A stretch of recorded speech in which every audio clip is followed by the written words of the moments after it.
প্রিয় উপস্থিতি, আসসালামু আলাইকুম রহমতুল্লাহ। আজকে এক বিশেষ উদ্বুদ্ধ পরিস্থিতিতে আপনাদেরকে তাৎক্ষণিকভাবে আমরা আমন্ত্রণ জানিয়েছি। আপনারা ইতিমধ্যে লক্ষ্য করেছেন, বর্তমান ইলেকশন ইঞ্জিনিয়ারিং এর মধ্য দিয়ে ক্ষমতায় আসা বর্তমান সরকার ক্ষমতায় আসার পর থেকেই ক্যাম্পাসগুলোতে তাদের দখলদারিত্ব প্রতিষ্ঠা করার জন্য দেশের গুরুত্বপূর্ণ প্রতিষ্ঠানগুলোকে ইতিমধ্যেই কোনো ধরনের নোটিশ ছাড়া, কারণ ছাড়াই তাদের মদতপুষ্ট বিএমপির পোস্টেড নেতাদেরকে সেখানে ভিসি করা হয়েছে, প্রভোস্ট প্রক্টর চেঞ্জ করা হয়েছে, প্রশাসনিক দপ্তরগুলো রেডিক্যালি রদবদল করা হচ্ছে। বাংলাদেশ ব্যাংক থেকে শুরু করে আর্থিক সকল প্রতিষ্ঠানগুলোকে নিজেদের করায়ত্ত করার জন্য দলীয় নেতাকর্মীদেরকে সেখানে নিয়োগ দেওয়া হচ্ছে। ইসলামী ব্যাংক থেকে শুরু করে অন্যান্য ব্যাংকগুলোকে দখল দেওয়ার জন্য নানাভাবে চক্রান্ত এবং ষড়যন্ত্র, পাশাপাশি নিজেদের দখলদারিত্ব, সেই দলীয়করণ, পুরাতন সেই বন্দোবস্তের দিকে বর্তমান সরকার অত্যন্ত নির্লজ্জভাবে প্রবেশ করেছে। আমরা আজকে যে কারণে আপনাদেরকে এখানে ডেকেছি, আপনারা লক্ষ্য করেছেন চট্টগ্রাম সিটি কলেজে সেখানে অতর্কিতভাবে আজকে দুপুর থেকেই, সকাল থেকেই প্রায় উত্তপ্ত পরিস্থিতি এবং অসংখ্য মানুষকে, অসংখ্য ছাত্রদেরকে, ছাত্র শিবিরের দায়িত্বশীলদেরকে কুপিয়ে আহত করা হয়েছে। ঘটনার সূত্রপাত মূলত সিটি কলেজে ইসলামী ছাত্র শিবিরের স্বাভাবিক কার্যক্রম দীর্ঘদিন ধরে পরিচালিত হয়ে আসছে। সেখানে ছাত্রদল থেকে শুরু করে অন্যান্য ছাত্র সংগঠনগুলো তাদের সাংগঠনিক কার্যক্রম পরিচালনা করছে। ইসলামী ছাত্র শিবির তার দাওয়াতি কার্যক্রম পরিচালনার জন্য ক্যাম্পাসে দাওয়াতি বিভিন্ন ধরনের পোস্টার, শহীদ শরীফ ওসমান বিন হাদিকে নিয়ে গ্রাফিতি এবং জুলাইকে কেন্দ্র করে নানা ধরনের দেয়াল লিখন, এ সকল কার্যসূচি ধারাবাহিকভাবে পরিচালনা করে আসছে। শিক্ষার্থীদেরকে সাথে নিয়ে এই কার্যক্রমগুলো ছাত্র শিবির পরিচালনা করছে। পাশাপাশি ছাত্র দলও তাদের সাংগঠনিক কার্যক্রম পরিচালনার জন্য নানা ধরনের দলীয় নেতাকর্মীর পোস্টার, দলীয় নেতাকর্মীর ছবি সম্বলিত ফেস্টুন, এগুলো দিয়ে ক্যাম্পাসকে তারা রাঙিয়ে তুলেছে। এতে আমাদের কোনো আপত্তি নাই। স্বাভাবিক ক্যাম্পাসে সাধারণ ছাত্রদের নিয়ে সকল ছাত্র সংগঠনগুলো কাজ করবে, এটাই স্বাভাবিক নিয়ম। গত কয়েকদিন ধরেই ইসলামী ছাত্র শিবিরের যে ব্যানার, ফেস্টুন যেগুলো টাঙানো হয়েছিল, সেই ফেস্টুন ব্যানারগুলোকে তারা ছিঁড়ে ফেলেছে এবং গতকাল তারা যে গ্রাফিতি শরীফ ওসমান বিন হাদিকে নিয়ে বা জুলাইকে নিয়ে করা হয়েছে, সেই গ্রাফিতি মুছে দিয়ে সেখানে নানা ধরনের আপত্তিকর শব্দগুলো তারা ব্যবহার করছে। এই সকল বিষয় নিয়ে আমাদের পক্ষ থেকে নিন্দা জানানো হয়েছে। অনলাইনে সাধারণ ছাত্ররা লেখালেখি করেছে। পরের দিন অর্থাৎ আজকে সকালবেলায় প্রশাসনের কাছে আমাদের দায়িত্বশীলরা সেখানে উপস্থিত হয়েছে এবং প্রশাসনের কাছে বিষয়গুলো অবহিত করেছে। যেহেতু ক্যাম্পাসে পলিটিক্স সকল ছাত্র সংগঠনগুলো করছে, প্রত্যেকে তার নিজ নিজ ব্যানার, ফেস্টুনগুলো, দাওয়াতি ব্যানার এগুলো প্রদর্শন করতে পারবে, এতে কোনো বাধা নেই।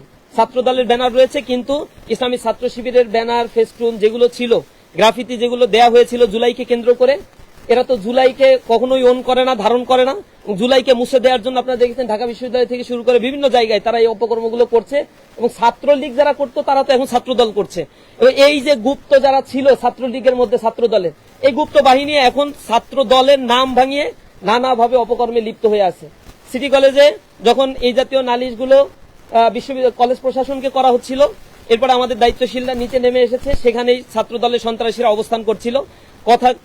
কথা কাটাকাটির এক পর্যায়ে সেখান থেকে শিক্ষকরা আসে এবং শিক্ষকরা আমাদেরকে সরিয়ে দেয়। ছাত্রদল সেখানে অবস্থান করে। আমাদেরকে সরিয়ে দেওয়ার সময় ছাত্রদল অতর্কিতভাবে কিছু হামলা করে, যেই আঘাতগুলো শিক্ষকদের উপরে, শিক্ষকদের গায়েও লাগে। এরপর আমাদের ভাইয়েরা সেখান থেকে বের হয়ে যায়। গেটের পাশেই বহিরাগত ছাত্র দলের সন্ত্রাসীরা অস্ত্রশস্ত্র সহ অবস্থান করছিল। এখানে আমরা ছবিতে আপনাদেরকে দেখাবো, সেখানে তারা আমাদের উপরে হামলা করেছে। আমাদের 5-7 জন ভাই সেখানে আহত হয়েছে। শিক্ষকরা যারা এখানে ঠেকাতে গিয়েছিল তাদেরকেও লাঞ্ছিত করা হয়েছে। আমাদের উপরে আঘাত এবং শিক্ষকদের উপরে আঘাতের প্রতিবাদে বিকেলবেলা আমাদের একটা বিক্ষোভ মিছিল কর্মসূচি দেওয়া হয়েছিল। কলেজের সামনে থেকে আমাদের ভাইয়েরা বিক্ষোভ মিছিল এবং এই হামলার নিন্দা জানিয়েছিল। আমরা কোনো ধরনের পাল্টা হামলা বা তাদের উপরে আক্রমণাত্মক অবস্থান আমরা দেখাই নাই। কিন্তু এই মিছিলে পেছন দিক থেকে সন্ত্রাসীদের, ভাড়াটে সন্ত্রাসীদেরকে নিয়ে আসে, যাদের হাতে ক্রিজ ছিল, তারপর রামদাও ছিল, অস্ত্র সহ তারা আমাদের ভাইদের উপরে হামলা করে। এই হামলায় পেছন দিক থেকে আমাদের অসংখ্য ভাইকে আহত করে। আপনারা দেখেছেন পায়ের কবজি পর্যন্ত প্রায় বিচ্ছিন্ন অবস্থা। আমাদের কয়েকজন ভাই গুরুতর আহত অবস্থায় হাসপাতালে ভর্তি হয়েছে এবং যারা এই 5 আগস্ট পরবর্তী ক্যাম্পাসগুলোতে সন্ত্রাসের রাজত্ব কায়েম করার জন্য উঠে পড়ে লেগেছে। ইসলামী ছাত্র শিবির বারবার বলেছে ক্যাম্পাসগুলো সাধারণ শিক্ষার্থীদের জন্য আমরা বিনির্মাণ করতে চাই। এই 5 আগস্ট পরবর্তী একটা সহাবস্থান ক্যাম্পাসে আমাদের দাবি ছিল, কিন্তু অত্যন্ত দুঃখজনক হলে সত্য, আপনারা দেখেছেন তেজগাঁ কলেজে সাকিবকে হত্যা করা হয়েছে এবং তার দাফন কাফন এই ঢাকায় যাতে না হয়, জানাজাটা পর্যন্ত যাতে না হয়, জোর করে তাকে এই জানাজা যাতে এখানে পড়ানো না হয় তার বাড়িতে পাঠানো হয়েছিল। সেই সাকিব হত্যাকাণ্ড তেজগাঁয়, সেই ঘটনার এখনো পর্যন্ত কোনো ধরনের কোনো মীমাংসা হয়নি বা কাউকে শাস্তির আওতায় আনা হয়নি। খুলনা প্রকৌশল ও প্রযুক্তি বিশ্ববিদ্যালয়, সেখানে প্রকাশ্য অস্ত্র উঁচিয়ে 5 আগস্ট পরবর্তী দখলদারিত্ব করার জন্য সেখানে সাধারণ শিক্ষার্থীদের উপর হামলা করা হয়েছে। এর পরিপ্রেক্ষিতে কারো ব্যাপারে কোনো ধরনের পদক্ষেপ নেওয়া হয় নাই। এই ধারাবাহিকতা তারা যখন ক্ষমতায় আসছে, এরপর থেকে ধারাবাহিকভাবে তারা ক্ষমতায় যাওয়ার পরে এই খুনের রাজত্বগুলো তারা জারি রেখেছে। ইতিমধ্যেই গত 2 মাসে বিএনপি ক্ষমতায় আসার পরে, শপথ নেওয়ার পর থেকে 31 জনকে শুধুমাত্র বিএনপির নেতা কর্মীরা হত্যা করেছে, যার জন্য একজনকেও এখন পর্যন্ত গ্রেপ্তার করা হয়নি। প্রায় 100 এর কাছাকাছি ধর্ষণের ঘটনাগুলো ঘটেছে, বিভিন্ন পত্রিকাগুলোতে আসছে। চাঁদাবাজি, ছিনতাই, লুটতরাজ, দখল বাণিজ্য, ঘেরবেড়ি দখল, পুকুর দখল, এগুলো নিত্য নৈমিত্তিক একটা ব্যাপার। এ ব্যাপারে প্রতিকার চাইতে আসলে জনগণের মামলা নেওয়া হচ্ছে না, তাদেরকে হুমকি দেওয়া হচ্ছে। আওয়ামী লীগকে পুনর্বাসন করছে বিএনপি, আপনারা দেখেছেন তারা নমিনেশন দিয়েছে নারীদেরকে, সেখানেও আওয়ামী লীগের নেত্রীদেরকে নমিনেশন দেওয়া হয়েছে এবং এই নমিনেশনের মাধ্যমে তারা প্রমাণ করেছে তারা আওয়ামী লীগের সাথে আসলে আতাত করে বিভিন্নভাবেই ক্ষমতায় এসেছে এবং তাদের বিচার কার্য, আমি গত 2 মাসের মধ্যে বিচারের দৃশ্যমান কোনো অগ্রগতি নাই। আইসিটি ট্রাইব্যুনালের প্রধান প্রকৌশলীকে সেখান থেকে বরখাস্ত করা হয়েছে কোনো কারণ ছাড়া, নিজের দলীয় লোককে সেখানে নিয়ে আসা হয়েছে, যে বিচার হয়ে গিয়েছে সেগুলো নাকি আবার রিভিউ করবে তারা। এভাবে করে একের পর এক এই দেশের মধ্যেই অরাজক পরিস্থিতি তারা তৈরি করছে। এরই মধ্য দিয়ে ক্যাম্পাসকে উত্তপ্ত করার একটা কারণ আমরা যতটুকু দেখতে পাচ্ছি, তারা রাষ্ট্র পরিচালনায় শতভাগ ব্যর্থ। ক্ষমতায় আসার পরে তেলের মজুদ আছে বলে সংসদে চিল্লাচ্ছে, কিন্তু দীর্ঘ সারিতে জনজীবন বিপর্যস্ত, 4 কিলোমিটার 5 কিলোমিটার পর্যন্ত জনগণের লাইন ধরে যায়, তারা তেল পাচ্ছে না। দ্বিতীয় একটা পরিস্থিতি তৈরি হয়েছে, দ্রব্যমূল্যের চরম ঊর্ধ্বগতিতে জনজীবন এখন বিপর্যস্ত হয়ে পড়েছে। মানুষ এখন এই পরিস্থিতি থেকে পরিত্রাণ পেতে চায়। সরকারের সমালোচনা করার কারণে ইতিমধ্যে 5 জনকে গ্রেপ্তার করা হয়েছে। এরা আওয়ামী লীগের একেবারে প্রোম্যাক্স ভার্সন, ছাত্রলীগের একেবারেই প্রোম্যাক্স ভার্সনে পরিণত হয়েছে।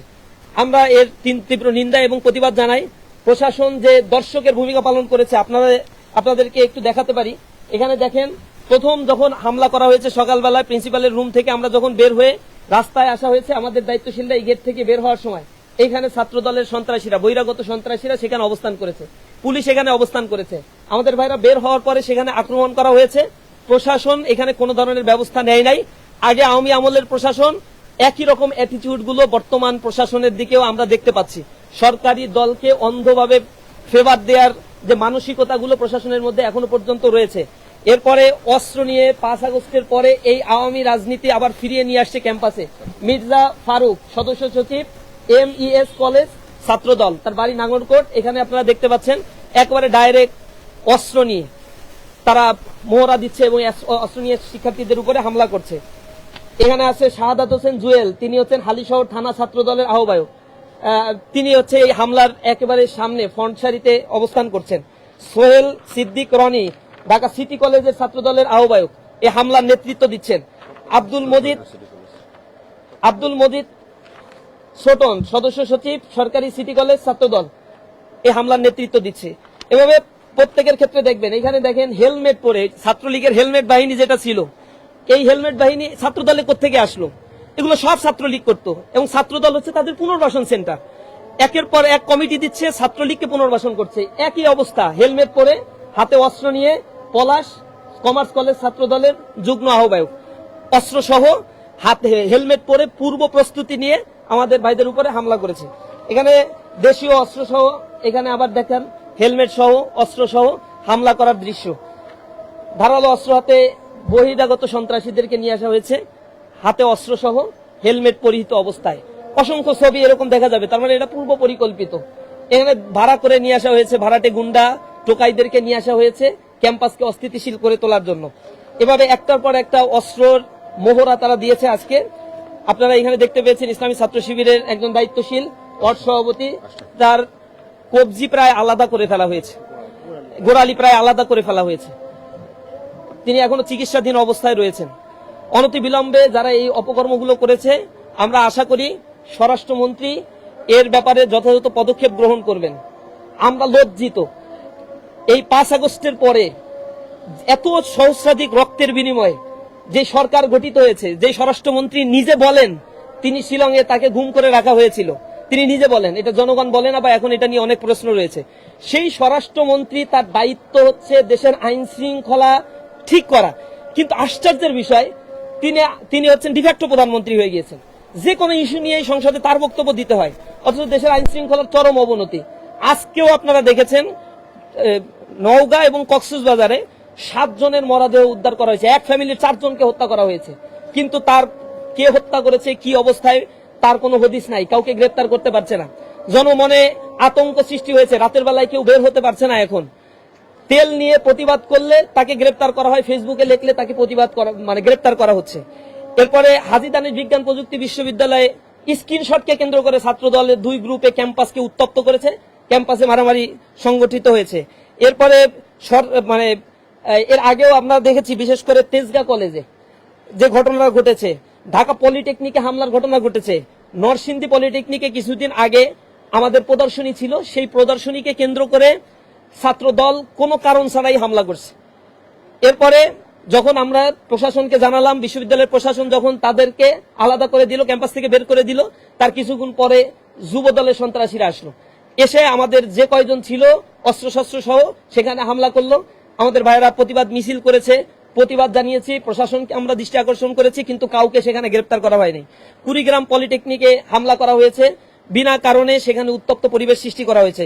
শেরপুরে হামলার ঘটনা ঘটেছে, একের পর এক ক্যাম্পাসগুলোতে হামলার ঘটনা ঘটেছে। ঢাকা বিশ্ববিদ্যালয়ে আপনারা দেখেছেন, তারা সেই গণরুম গেস্ট রুমকে আবার ফেরত নিয়ে আসার জন্য 36 জন অছাত্র, যাদের ছেলে মেয়ে ইতিমধ্যে হয়ে গিয়েছে এবং ছেলে মেয়ের বিয়ের বয়স হয়ে গিয়েছে, তাদেরকে বিশেষ বিবেচনায় হলে সিট দিচ্ছে, অথচ ফার্স্ট ইয়ারের ছাত্ররা সিট পাচ্ছে না। এটা নিয়ে প্রতিবাদ করতে গিয়েছি, ফেসবুকে তাদের যে বট বাহিনী, এই বট বাহিনী হামলে পড়ছে। ছাত্রলীগের পুনর্বাসন যেভাবে করা হতো একই স্টাইলে হলগুলোতে এই মুরব্বীদেরকে নিয়ে আসা হয়েছে, এবং যাদেরকে সিট দেওয়া হয়েছে 36 জনের অধিকাংশের অবস্থা হচ্ছে এমন যে এখন বর্তমানে প্রভোস্ট বা হলের দায়িত্বে যারা রয়েছে শিক্ষকরা, তাদের সেই তো বয়স বেশি এদের। তো এরা যখন হলে উঠবে, তাদের চোখের দিকে তাকায়, মুখের দিকে তাকায়, একটা কথাও বলতে পারবে না, এবং প্রভোস্ট তাদের কথা শুনতে বাধ্য হবে। এরকম অবস্থা ঢাকা বিশ্ববিদ্যালয়ে তারা করে যাচ্ছে। একের পর এক এই দখল বাণিজ্য, দখলদারি, চাঁদাবাজি, টেন্ডারবাজি করছে। ইসলামী ছাত্র শিবির বলছে 5 আগস্টের পরে ক্যাম্পাস হবে শিক্ষার্থীদের জন্য, তারা এটা মানবে না। আমরা বারবার বলছি ক্যাম্পাস শান্ত রাখতে হবে। শিক্ষার্থীরা দীর্ঘদিন পরে ক্যাম্পাসে ফিরেছে, সকল ছাত্র সংগঠনগুলো ক্যাম্পাসে তাদের অধিকার প্রয়োগ করছে, কিন্তু আশ্চর্যের বিষয় ক্যাম্পাসে একটার পর একটা পায়ে পাড়া দিয়ে ঝগড়া করার যে প্রবণতাগুলো ছাত্র দলের মধ্যে আমরা দেখছি। শিক্ষার্থীরা তাদের মিছিলে যায় না, দেখবেন এখন মিছিল করলে লোক হচ্ছে না, এটা তাদের মর্মপীড়ার কারণ। কেন শিক্ষার্থীরা তাদের মিছিলে যাচ্ছে না, গণরুম গেস্ট রুম করতে পারছে না, তাদেরকে জোরপূর্বক নিয়ে যেতে পারছে না? এবং আমার কাছে কিছু ইনফরমেশন রয়েছে, তাদের যে সংগঠন মেইন দল যেটা বিএমপি ছাত্র সংগঠন, তো এই মেইন দলের পক্ষ থেকে বলা হচ্ছে ক্যাম্পাসগুলোতে উত্তপ্ত করতে। এর কারণ হচ্ছে রাষ্ট্র পরিচালনায় ব্যর্থতার পরিচয় দিচ্ছে, জনগণ ফুঁসে উঠছে, যে কোনো সময় রাস্তায় নেমে যেতে পারে এবং আরো একটা বড় ধরনের বিদ্রোহ তৈরি হতে পারে বাংলাদেশে। এই বিদ্রোহ যাতে না হয়, এজন্য মিডিয়ার দৃষ্টি অন্যদিকে ঘোরানোর জন্য তারা ইতিমধ্যেই ক্যাম্পাসগুলোতে উত্তপ্ত করে 2 গ্রুপের সংঘর্ষ, এই নিউজগুলো মিডিয়ায় প্রকাশ হবে, আর এদিকে তাদের যে অপরাধগুলো, তারা যে সিন্ডিকেট বাণিজ্যগুলো করছে, ব্যাংকগুলো তারা দখল করে রাখছে, জনগণের জামানতগুলো তারা দিতে পারছে না, ক্যাপিটাল মার্কেটের অবস্থা খারাপ, স্টক মার্কেটের অবস্থা খারাপ, বেকারত্বের সংখ্যা দিন দিন বেড়ে যাচ্ছে, দ্রব্যমূল্যের ঊর্ধ্বগতিতে জনজীবন নাকাল হয়ে পড়েছে। একের পর এক গণবিরোধী আইন তারা বাস্তবায়ন করছে পার্লামেন্টে। যে অধ্যাদেশগুলো দেওয়া হয়েছিল তার মধ্যে দেখেছেন 20টা অধ্যাদেশ ইতিমধ্যে তারা সেটাকে ল্যাপস করে দিয়েছে। এই 20টা অধ্যাদেশের মধ্যে গুম প্রতিরোধ প্রতিকার অধ্যাদেশ রয়েছে, মানবাধিকার অধ্যাদেশ রয়েছে, ব্যাংক রেজুলেশন অধ্যাদেশের হালকা সংশোধন করে পুরাতন ফ্যাসিবাদকে পুনর্বাসনের জন্য একটা আইন তারা আবার করে দিয়েছে। গণভোটের রায় বাস্তবায়নের ক্ষেত্রে গড়িমসি দেখছি এখন পর্যন্ত। জুলাই সনদে বলে অক্ষরে অক্ষরে এটা বাস্তবায়ন করবে, অক্ষরে অক্ষরে বাস্তবায়ন, এটা বাইরে বক্তব্য দেওয়ার আপনার কিছু নয়, আপনার হাতে ক্ষমতা। এই সরকার যে জুলাইয়ের সবচেয়ে বড় বেনিফিশিয়ারি, সে যেন জুলাইয়ের গাদ্দারে পরিণত না হয়। রক্ত নিয়ে তারা যেন জনগণের সাথে তামাশা না খেলে। জুলাইয়ের শহীদদের উপরে দাঁড়িয়ে লন্ডন থেকে ফেরত এসে রাজনীতি করার সুযোগটা পেয়েছেন। মায়া কান্না করেছে আপনাদের রাজনীতির মূল নেতারা, যারা এখন বড় বড় মন্ত্রী হয়েছে, যারা বলেছে ৭২-এর সংবিধান ছুঁড়ে ফেলে দিতে হবে, তারা এখন ৭২-এর সংবিধানের জন্য মায়া কান্না করছে। আপনাদেরকে বুঝতে হবে জনগণের যে রায়, এই গণ রায় যদি আপনারা না মানেন, গণবিস্ফোরণের জন্য আপনাদের অপেক্ষা করতে হবে। বেশি দিন সময় পাবেন না। এখনো পর্যন্ত লাইনে ফেরত আসেন, ক্যাম্পাসগুলোতে উত্তপ্ত করবেন না। ক্যাম্পাসগুলোতে আমরা চাই সকলের সহ অবস্থান থাকুক। ক্যাম্পাসের ছাত্র সংসদগুলো, যেই ক্যাম্পাসগুলো তো হয়েছে, ছাত্র সংসদের পক্ষ থেকে আমরা কোন শিক্ষার্থীর গায়ে একটা ফুলের টোকা পর্যন্ত দিতে দেই নাই। আর আমরা কোনো দখলদারিত্ব বাণিজ্য বিশ্বাস করি না, চাঁদাবাজিতে বিশ্বাস করি না। কেউ এটা করলেও ক্যাম্পাসের আশেপাশে আমরা এটা করতে দেব না। আমরা যখন আমাদের কথাগুলো বলেছি ঢাকা বিশ্ববিদ্যালয়ে, আপনারা দেখবেন আমাদের ভিপি, জিএস, এজিএস থেকে শুরু করে যারা ছাত্রদের ম্যান্ডেট পেয়ে নির্বাচিত হয়েছে, কেউ হলে থাকে না, রেগুলার তাদের সিট নাই। আমরা বলেছি যেদিন তাদের রেজাল্ট প্রকাশিত হবে মাস্টার্সের, সেদিনই তাদেরকে হল থেকে বের হয়ে আসতে হবে। আলহামদুলিল্লাহ আমাদের দায়িত্বশীলরা আমরা সেই কমিটমেন্টগুলো রক্ষা করছি এবং ক্যাম্পাসকে শিক্ষার্থীদের হাতে তুলে দেওয়ার জন্য আমরা বদ্ধপরিকর। আমরা আশা করি সরকারের বোধোদয় হবে, তারা তাদের এই সন্ত্রাসী গোষ্ঠীগুলোকে তাদের লাগাম টেনে ধরবে। সন্ত্রাসী হামলা যেগুলো আজকে চট্টগ্রাম সিটি কলেজে হয়েছে, তার সুষ্ঠু বিচার আমরা দাবি করছি এবং অনতিবিলম্বে যে সকল সন্ত্রাসীরা অস্ত্র উঁচিয়ে তারা এই জাতীয় অপকর্মগুলো করেছে, হামলা করেছে, তাদেরকে আইনের আওতায় নিয়ে আসতে হবে এবং বিচার করতে হবে। এরা ছাত্রদল করে, এদের বয়স অ্যানালাইসিস করার সুযোগটা পাইলে আপনাদেরকে জানাইতাম। এরা কেমনে ছাত্রদল করে, আমার ভিতরে বহুত সংশয় আছে। এদের বয়স হয়ে গেছে অনেক বেশি, ছাত্রত্ব কাঙ্ক্ষিত পর্যায়ের ম্যাক্সিমাম বিশ্ববিদ্যালয় কলেজের নাই। এরা এখন আসে ছাত্রদলের নেতৃবৃন্দ হয়। এই প্রজন্মের পালস তারা আসলেই বুঝতে পারছে না এবং তারা একটা ফাঁদ কেটে রাখছে বর্তমান সরকারের জন্য। এটা বর্তমান সরকার যদি না বুঝে, তাদের পরিণতি ভয়ঙ্কর হবে, যে পরিণতিটা কিছুদিন আগেই একজন ফ্যাসিস্টের হয়ে গিয়েছে। আমরা সরকারের প্রতি উদাত্ত আহ্বান জানাই, বারবার বিভিন্ন ইস্যুতে আমরা তাদেরকে সতর্ক করছি, রাজপথের শান্তিপূর্ণ কর্মসূচি দিচ্ছি, মিছিল করছি। আমরা সরকারের কাছে সরকারের শুভাকাঙ্ক্ষী হতে চাই, দেশটা নতুনভাবে গড়ে উঠুক, এটা আমরা চাই। ইসলামী ছাত্র শিবির এক্ষেত্রে সহযোগিতা করবে, কিন্তু কোনো অন্যায় আমরা বরদাস্ত করব না। আপনাদেরকে আজকে এই সংবাদ সম্মেলনে উপস্থিত হওয়ার জন্য সাংবাদিক বৃন্দকে অসংখ্য ধন্যবাদ, মোবারকবাদ জানাচ্ছি। অল্প নোটিশের মধ্যে আপনারা আমাদের ডাকে সাড়া দিয়েছেন, এই জন্য আপনাদের প্রতি ইসলামী ছাত্র শিবির কেন্দ্রীয় সংগঠনের পক্ষ থেকে কৃতজ্ঞতা জ্ঞাপন করছি।